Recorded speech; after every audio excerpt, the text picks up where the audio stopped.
An introductory word about my passion project as it relates to the racial labels of black and white, and why it is so important that the melanated stop using both labels, and particularly to make an effort to remove quote unquote black as a label and or as a means to define ourselves.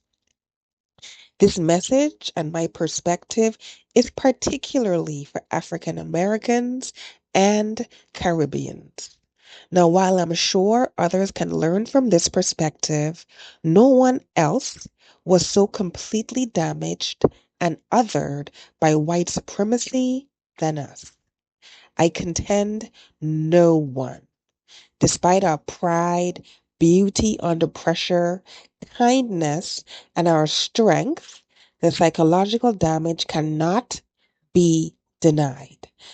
And it is my perspective that this affects us most because we identify ourselves as Black first and foremost, while all other melanated peoples identify first as a daughter or son of the land, meaning they can be Nigerian, they can be Ghanaian, they can be Kenyan, they can be an Indian, they can be Yoruba, they can be Igbo, and then they will accept the label Black.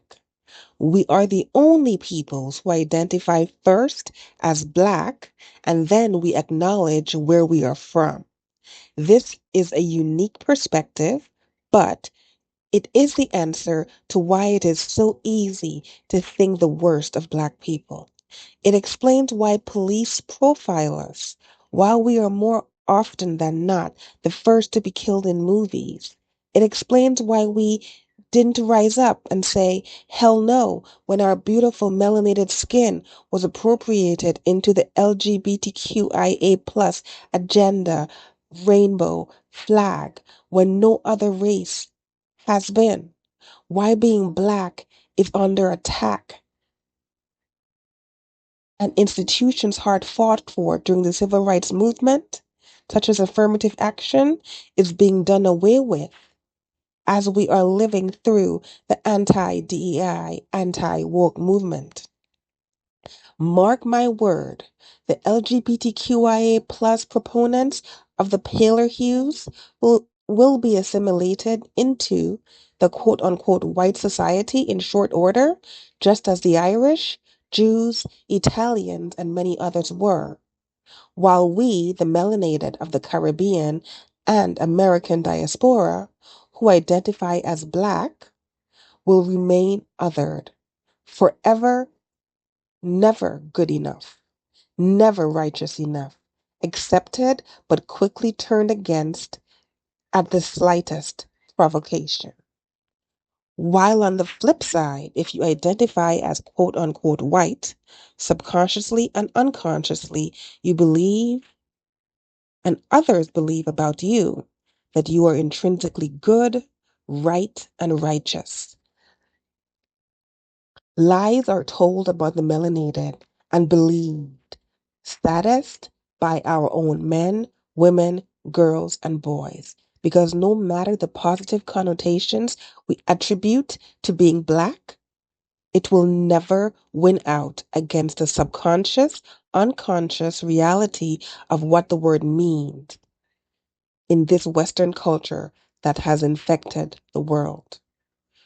The knowing that we are intrinsically evil and bad and wrong based on the quote unquote black label that was first placed upon us and then picked up and reappropriated and now is worn like a badge of courage.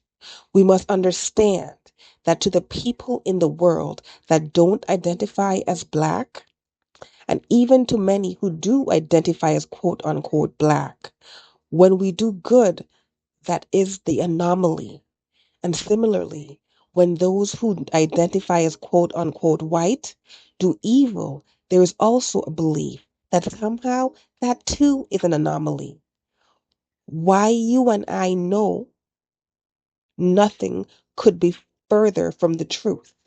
We are all humans who do both good and evil throughout our lifetime.